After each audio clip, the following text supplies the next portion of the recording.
छोटे हैं और फिर ये बुजुर्ग।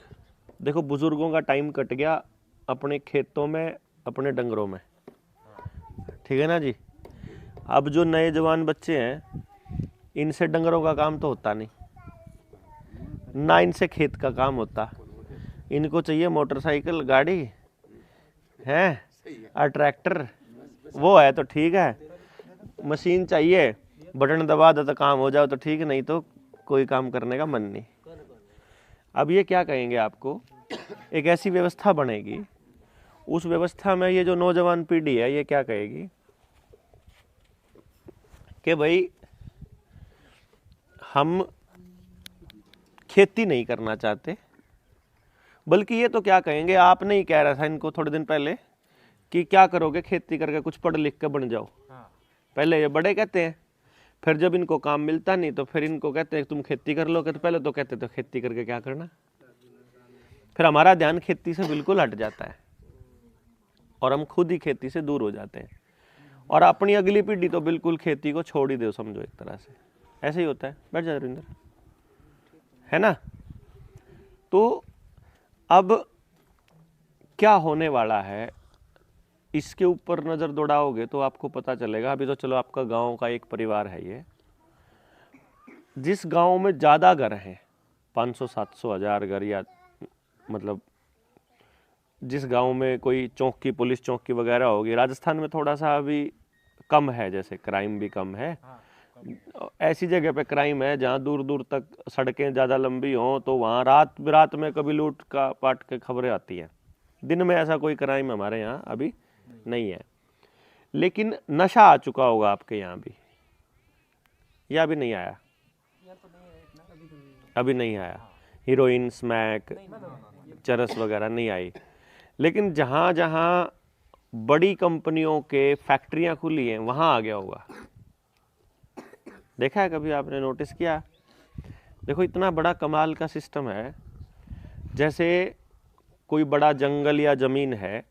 राजस्थान की ज़मीन में ना अभी इनको कुछ मिल नहीं रहा कि ये ज़मीन थी आके करेंगे क्या, बंजर पड़ी है, क्या फ़ायदा इसमें, पानी वगैरह है नहीं तो इस ज़मीन में कुछ करेंगे नहीं, तो इसलिए वो इस पर फालतू ध्यान दे नहीं रहे।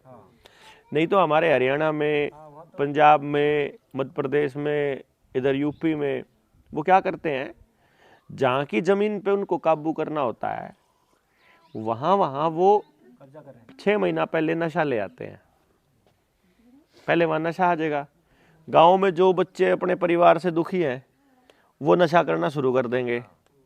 अब जिनको एक बार आदत पड़ जाएगी नशा करने की, फिर वो कहेंगे कि तुम ना ये काम कर दो, तुम्हारा नशे का खर्चा हम दे देंगे। और फिर वो किसी को अगर मरवाना हो, जैसे मान लो कोई क्रांतिकारी बोलने लगे, उससे मरवाना है, कि पुलिस वाला तंग, कोई पुलिस वाला ऐसा है जो नहीं मान रहा उनकी बात, तो वो उसके ऊपर ट्रैक्टर चढ़ाना हो, उसके ऊपर डंपर चढ़ाना हो, तो वो नशे का, भाई तुम तेरा 1 महीने का नशा पक्का, तू ही ना मार दे। तो वो ऐसे डील करते हैं। अब जो मैं राजस्थान में जो चीज़ देख रहा हूँ धीरे धीरे जो बदल रही है, जो जिसके ऊपर आप लोगों को चिंता करनी चाहिए और उस पर काम करना चाहिए,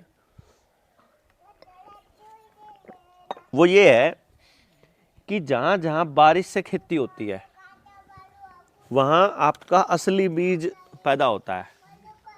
मतलब कोई भी है, बाजरा हो गया, जैसे ग्वार हो गया है, या कोई और फसल आपकी है, जहाँ बारिश से खेती है, नेचुरल खेती, वहाँ वहाँ वो देसी बाजरा हो जाएगा। लेकिन जहाँ पानी आ गया, ड्रिप आ गई जहाँ, वहाँ देसी नहीं लगाते वो, वहाँ हाइब्रिड बीज ले आते हैं, बाजार से बीज ले आते हैं और फिर वो लगाते हैं। उसमें भी देसी को कम कीमत मिलती है सरकार उधर मंडी में, और हाइब्रिड को ज़्यादा मिलेगी। तो किसान क्या करेगा, धीरे धीरे देसी यूज करना बंद कर देगा। और देसी में तो क्या है कि जो आपने खेत में बोया उसी से बीज बन जाता है, और हाइब्रिड में आपको हर 2 साल में 3 साल, दूसरे साल बाद बाजार से लेना पड़ता है। हाँ, एक ही साल है, दूसरी साल ना होता। हाँ, तो अभी दूसरी साल भी नहीं होता। तो इसका मतलब ये होगा कि हाइब्रिड बीज अगर होगा तो हमारे को सरकार के ऊपर निर्भर रहना पड़ेगा या बाजार के ऊपर निर्भर रहना पड़ेगा। यही काम वो कर रहे हैं डंगरों के साथ। गांव में पहले हमारे खागड़ या सांड होते थे, छोड़ देते थे, और अगले नए दूध करनी है अगर गाय भैंस, तो वही गांव में यूज़ होते थे। अब वो भी यूज़ ख़त्म हो गया, एआई आ गया, आर्टिफिशियल इंसेमिनेशन, और वो डॉक्टर आपके घर आ करके वो ज्ञापन कर जाता है, तो वो भी ख़त्म।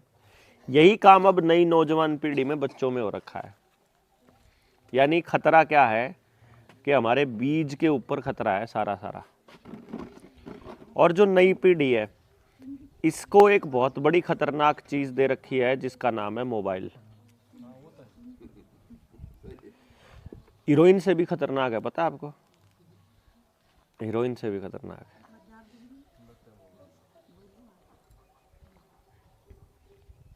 अगर आपने मेरी वीडियो देखी हो और उस पर अगर आपने गौर किया हो, डर लगी इसमें और डाल, अगर आपने उस पर गौर करा हो तो आपको पता चलेगा कि मोबाइल जो है आपकी ऊर्जा छीनता है, आपकी बॉडी की, आपकी बॉडी को चार्ज करता रहता है, और जो आदमी जितना चार्ज होता है उतना ही बीमार होता है। पता है आपको? ये नहीं पता? नहीं, बीमारी नहीं, उसका असली रूप सिर्फ आपके हाथ में फोन है ना, तो भी इतना खतरनाक है। इसलिए बताया आपको जो मोबाइल वाला इशू है वो ये है कि एक तो आपके बच्चों के हाथ में अब थोड़े दिनों के बाद इस तरह का माहौल वो लेकर के आएंगे कि भाई स्कूल में जाने से बढ़िया है अपना बच्चे को घर पे मोबाइल में पढ़ा लो। वो आपको ऐसा कहेंगे। वो कौन लोग हैं जो बेसिकली इस थीम पे काम करते हैं कि नौजवान पीढ़ी को अपनी ज़मीन से दूर करना है। उनको हर वो ज़मीन चाहिए जिसके ऊपर मतलब जो हमारी पैतृक ज़मीन है। तो पूरा प्रयास किस बात पे रहेगा कि आप अपने गांव की ज़मीन छोड़ दो और कहीं बाहर प्लॉट लो, आप अपना गांव छोड़ दो और कहीं और जाके रहने लगो। उसके पीछे एक थीम है जो ये कहता है अगर आप अपने उस जगह पर रहते हो जहां का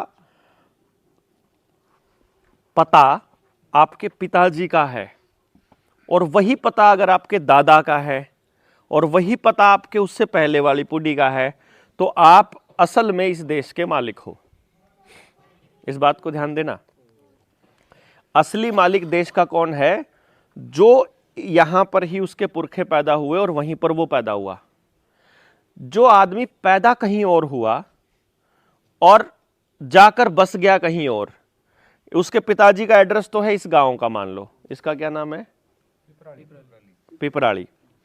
अब पिपराली में जो बच्चा जो जिसके पिताजी पैदा हुए, मान लो आपको नौकरी मिल गई जा करके जयपुर में, और अब यहां से फिर एक बंदा कोई किसी का नागौर या किसी का आसपास के 50 किलोमीटर के किसी गांव में कहीं भी, तो मान लो हमारा एक नया बच्चा जो नौकरी करने के लिए गया और वो वहीं बस गया, उसने वहीं मकान बना लिया, वहीं पे अपनी वोट बनवा ली। अब वोट बनवाने के बाद उसका बच्चा पैदा हुआ, तो उस बच्चे का जो डेट ऑफ बर्थ है वो कहाँ का बन गया? वहीं का बन गया। अब उसके सारे डॉक्यूमेंट कहाँ के बन गए? वहीं के। तो अब क्या हुआ? बच्चे के सारे डॉक्यूमेंट वहाँ के, उसके बाप के आधे वहाँ के, आधे पिपराली के, और दादा के सारे पिपराली के। तो अब उसका दादा तो है इस देश का मालिक, बाप हो गया आधा मालिक, और बच्चा हो गया रिफ्यूजी। क्योंकि बच्चा यहां का मालिक नहीं रहा ना, मालिक वो तब तक है इस देश का, इस जगह का, अपने गांव का या अपनी जमीन का मालिक वो तब तक है जब तक वो वहीं रहता है जहां उसके पुरखे रहते हैं। दूसरी बात, जो अंग्रेजों के कानून है, जो ये संविधान हमारा है, ये बाबा साहब भीमराव अंबेडकर ने बनाया, वो ऐसा प्रचारित करते हैं। जबकि संविधान जो का तो गवर्नमेंट ऑफ इंडिया एक्ट 1935 को उठा करके यूज़ किया गया है, उसमें कोई चीज़ थोड़ी मोटी ऐड सब्ट्रैक्ट कर ली, नहीं तो वो गवर्नमेंट ऑफ इंडिया एक्ट जो 1935 का है, जो संसद पार्लियामेंट ऑफ इंग्लैंड से जब पास हुआ था, वही का वही हमारे संविधान के अंदर लागू है। अब वो संविधान एक तरह से किसका बनाया हुआ हो गया? अंग्रेजों का। उसके ऊपर बाबा साहब की मोहर लगाना जरूरी था, नहीं तो फिर यहाँ के लोग कहते कि ये तो उनका बनाया हुआ है। तो एक आदमी लिया जो उस समाज से था जहाँ पे ये कहा जाता है कि भारत में इस समाज को पिछड़ा वर्ग बोलते हैं, क्योंकि उनके पास अपनी ज़मीनें नहीं होती थी, क्योंकि वो खेती नहीं करते थे, इसलिए उनके पास ज़मीनें नहीं होती थी। जो खेती करते थे ज़मीनें केवल उनके पास रहती थी। लेकिन गांव में ऐसा नहीं था कि उनका सम्मान कम होता हो या किसी एक दूसरी बिरादरी का सम्मान ज़्यादा होता हो। जो फिल्मों में दिखाया गया कि गरीब आदमी को कुएं से पानी नहीं लेने देते थे, मुझे नहीं लगता ऐसा कुछ अपने समाज में होता होगा। होता था जी? नहीं होता था ना? आपके गांव में होता था क्या ऐसा, कि आप कुएं से किसी को पानी ना लेने दो? ऐसा नहीं होता था। सिर्फ कुछ जगह पर ऐसा होता था, कुछ लोगों के साथ में। जैसे क्या होता है मैं आपको बताता हूं कि गांव में सबने एक नियम बनाया हुआ, कोई दिक्कत नहीं है, लेकिन गांव का एक परिवार थोड़ा गुंडा किस्म का है, मान लो।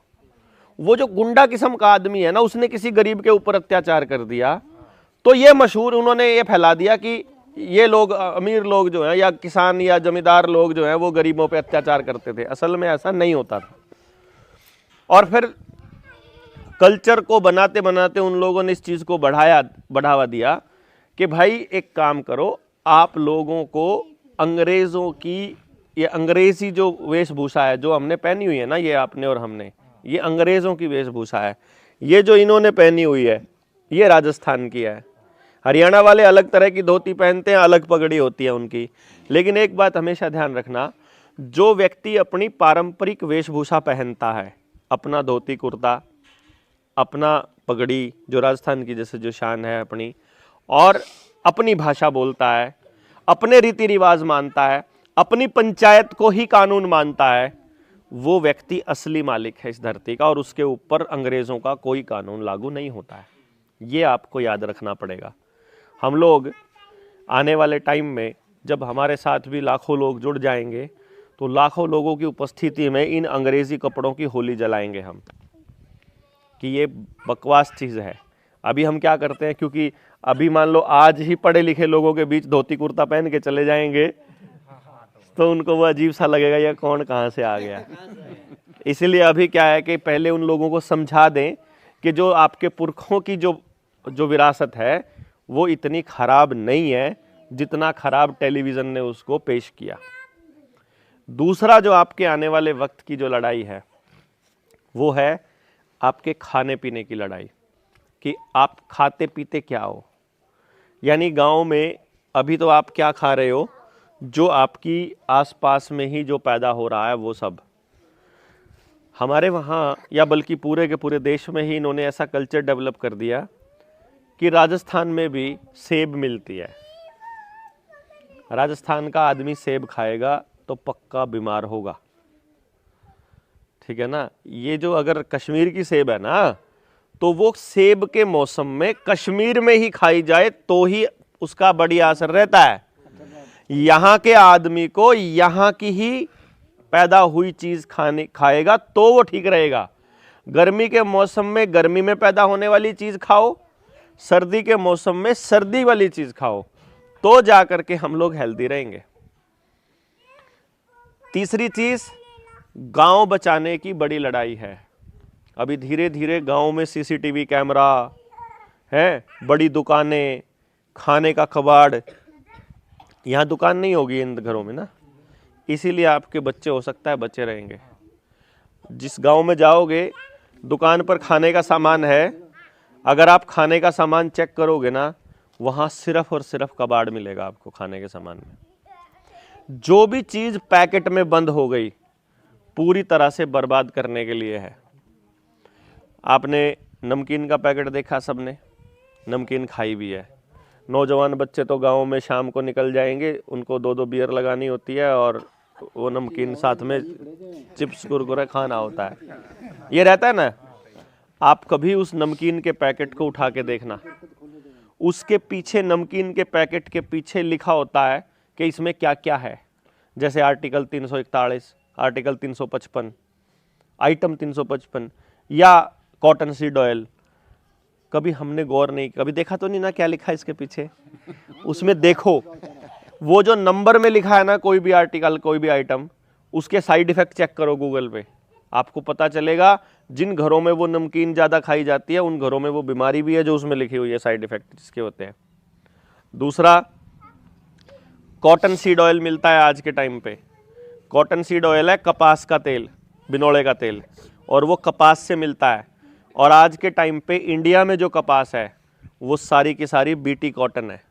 बीटी कॉटन जो है वो एक जीएम सीड है, जेनेटिकली मॉडिफाइड आइटम है, जिसके बारे में ब्राज़ील की सरकार ने एक रिपोर्ट जारी की थी कि जो भी संतान, जो भी बच्चे या जो भी बुजुर्ग या जो भी जानवर भी अगर जेनेटिकली मॉडिफाइड आइटम खा रहे हैं, जिसमें आपका शिमला मिर्च हो गया, जो एक सुंदर सा खीरा आता है आजकल, हरा हरा सा, गोल गोल लाल टमाटर आते हैं, देसी अलग होते हैं, देसी कभी भी बराबर नहीं होते, देसी टेढ़े मेढ़े होते हैं, देसी खट्टा होता है, और ये नए वाला है ये मीठा है। मीठा टमाटर मतलब जहर असलियत में। तो जो ये चीज है, जो हाइब्रिड है, जो ये जेनेटिकली मॉडिफाइड है, ये आइटम जो भी खाता है वो या उससे अगली संतान नपुंसक या बांझ पैदा होगी। ठीक है।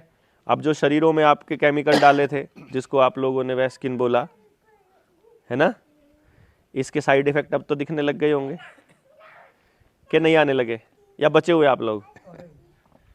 आ रहे हैं साइड इफेक्ट।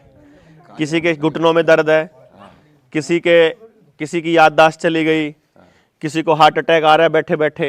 राजस्थान में हार्ट अटैक नाम की चीज नहीं थी जी, कभी भी नहीं थी, ठीक है ना। और आज के टाइम पे कभी भी बैठा बैठा जा रहा है आदमी, ठीक है। लीवर की प्रॉब्लम, किडनी की प्रॉब्लम, सांस की प्रॉब्लम भी हो रही है। राजस्थान के आदमी को सांस की प्रॉब्लम का लेना देना कुछ नहीं था, लेकिन हो रही है। जो बच्चों को लगते हैं, ये बच्चों को लगने वाले इंजेक्शंस जो लगते हैं ना, पैदा होते ही लगते हैं, ये बहुत नुकसानदायक है। स्कूलों में अपार आईडी बन रही है, नई आईडीज बन रही हैं, आपके सारे कागज आधार कार्ड के साथ जोड़ रहे हैं। आधार कार्ड मतलब आपकी गुलामी का कागज। तो आपको सबसे पहले जहां आपके बच्चे पढ़ते हैं उस स्कूल में जा कर के लिख करके दो कि भाई हमारे बच्चे को हमारी मर्जी के बिना कोई दवाई नहीं देनी, कोई इंजेक्शन नहीं लगाना। हम चाहेंगे हम लगवा लेंगे, तुम हमको बताओ, हम देखेंगे अब लगवाना है कि नहीं लगवाना है। हमसे पूछे बिना मत लगा देना, ये लिख के देना पड़ेगा आपको। नहीं तो अभी उन्होंने नया कानून बना दिया, उसमें क्या कहते हैं कि माँ बाप की परमिशन की जरूरत नहीं है आपके बच्चे को कोई भी इंजेक्शन लगाने के लिए। तो इसका मतलब वो कुछ भी लगा देंगे। भाई अगर वो इतनी चिंता करते हैं तो सारा देश कर्जे में है, इनको कर्जे से मुक्त कर दो ना। ये आत्महत्या कर, हर 1 घंटे में 1 किसान आत्महत्या करता है। अगर आपको हमारी चिंता है तो जो हम मांगते हैं हमको दो। ये किसान मांग रहे हैं एमएसपी का कानून, ये दे दो ना। जो हम नहीं मांगते वो तो जबरदस्ती दे रहे हैं, और जो मांग रहे हैं वो दे नहीं रहे हैं। तो यहां से ये चीज साबित होती है कि सरकार आपके लिए काम नहीं कर रही है, सरकार काम कर रही है कॉरपोरेशंस के लिए। आपका आधार कार्ड आपके बैंक अकाउंट के साथ, आईटीआर के साथ, पैन नंबर के साथ, बिजली के बिल के साथ, पानी के बिल के साथ, आपके गैस के कनेक्शन के साथ, गाड़ी के कागज हैं, ट्रैक्टर के कागज हैं, जमीन के कागज हैं, घर के कागज हैं, फैक्ट्री के कागज हैं या दूसरे कागज हैं, सबके साथ एक आधार कार्ड उन्होंने जोड़ दिया। अब अगली बार वही सिचुएशन लानी होगी। याद है जब इन्होंने इंजेक्शंस लगाए थे ये इस कोरोना वाले, इसमें क्या बोला था आपको कि अगर नहीं लगवाओगे तो आपको राशन नहीं मिलेगा, कोटे से पेंशन नहीं मिलेगी, तनख्वाह नहीं मिलेगी, हाजिरी नहीं लगा पाओगे, पेपर नहीं दे पाओगे, फार्म नहीं भर पाओगे, बस में नहीं चढ़ने देंगे, रेल में नहीं चढ़ने देंगे, सड़क पे नहीं उतरने देंगे, मंडी में नहीं जा सकते, दुकान नहीं खोल सकते, नौकरी नहीं कर सकते, नई नौकरी नहीं मिलेगी, फौज में भर्ती नहीं हो पाओगे। यही बोला था ना। अगली बार ये ऐसा बोलेंगे अगर कि पहले चौथा इंजेक्शन लगवाओ तब तुम्हारा आधार कार्ड खोलेंगे, और आधार बंद तो सब कुछ बंद। इसलिए ये आधार कार्ड जिसने बनवा लिया वो वापस करेंगे आने वाले टाइम में। एक टाइम आएगा जब हम ऐलान करेंगे कि सब अपने अपने आधार कार्ड सरकार को है नहीं सरेंडर करेंगे हम लोग। नए बच्चों का नहीं बनवाना, नए बच्चों का जन्म प्रमाण पत्र नहीं बनाना। डेट ऑफ बर्थ का सर्टिफिकेट है ना, यही गुलामी का कागज है। आप देखो हम जो बड़े लोग, जो हम अभी 40-45 साल के हैं, हमारे बुजुर्गों को हमारी डेट ऑफ बर्थ नहीं पता थी, जो इन्होंने कह दिया वही लिख दी, ठीक है ना। उन्होंने कागज बनाने स्टार्ट कर दिए, आज वो जबरदस्ती कर रहे हैं आपके ऊपर। कि अभी पहले सबसे पहले जन्म प्रमाण पत्र बनवाओ, फिर इनको सारे इंजेक्शन्स लगवाओ, तब जाके इनको स्कूलों में दाखिला मिलेगा। भाई हम लोग उस स्कूल में भेजें, इससे बढ़िया अपने बच्चों को अपने आप तैयार कर लें, वो ज़्यादा बढ़िया है। मान लो हमको अपने बच्चों को किस चीज़ के लिए तैयार करना है, ये पहले से तय कर लो, या फिर उस हिसाब से जैसा बच्चे का इंटरेस्ट है उसके हिसाब से उस बच्चे के ऊपर मेहनत कर लो। ज़रूरी नहीं है कि आपको उनके बनाए हुए स्कूलों में ही भेजना है। आप अपनी मर्जी के अपने स्कूल भी खोल सकते हो, अपना गुरुकुल खोल सकते हो। मान लो 8-10 बच्चे ये हो गए, 8-10 बच्चे और दोस्तों से बात करो, गांव के अंदर पिपराड़ी में और लोगों से बात करो, 50-100 बच्चों का तो एक अपना स्कूल खोल लेंगे हम। वहाँ आर्टिस्ट बनाना है कि संगीतकार बनाना है कि साइंटिस्ट बनाना है, वो अपने स्कूल में अपने आप मिल के तय कर लेंगे। क्या दिक्कत है जी? तो हम एक ऐसी व्यवस्था पे काम कर रहे हैं जनता सरकार मोर्चा के साथी, जो जिसमें हम किसी के ऊपर डिपेंडेंट नहीं होएंगे, मतलब किसी के हिसाब से नहीं चलेंगे, हम अपने हिसाब से चलेंगे, हमारी अपनी व्यवस्था होगी। और ये अंग्रेज़ों की बनाई हुई व्यवस्था से पीछा छुड़ाना बड़ा ज़रूरी है। तो इस दिशा में हम लोग काम कर रहे हैं। आने वाले टाइम में हम लोग बड़ी जल्दी हम कोई अगर यहाँ इधर कोई सेमिनार करते हैं या कोई ट्रेनिंग करते हैं, तो आप जो नौजवान साथी हैं वो सारे के सारे उसमें शामिल होना। उसका शामिल होने का फ़ायदा क्या होगा कि ये जो षड्यंत्र चल रहे हैं, आप लोग क्योंकि अभी तक उस करप्शन से बचे हुए लग रहे हो मुझे यहाँ पे ना, क्योंकि अभी आपके यहाँ पर मुझे इस गांव में मतलब इस जगह पर ऐसा लग रहा है कि आप एक परिवार की तरह रहते हो सारे के सारे। अगर आप एक परिवार की तरह रहते हो तो आपको परिवार की क्या ज़रूरत है और हमें कैसे एक दूसरे के साथ रहना, इस बात की वैल्यू का पता है।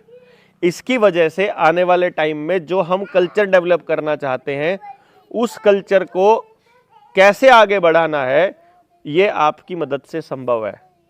क्योंकि ये वाली चीज़ आपके उस गांव में नहीं देखोगे आप ना, वहाँ नहीं होगा ये भाईचारा। जितना आपका यहाँ होगा ना, उतना उस गांव में नहीं होगा जहाँ ज़्यादा लोग रहते हैं। वहाँ एक दूसरे को काटने पे लगे रहते हैं, यहाँ एक दूसरे की मदद करने पे लगे रहते हैं। यहाँ तो आपको खेत में काम करना सारे फैमिली इकट्ठी होकर के भी कर लो तो पिकनिक की तरह होता है।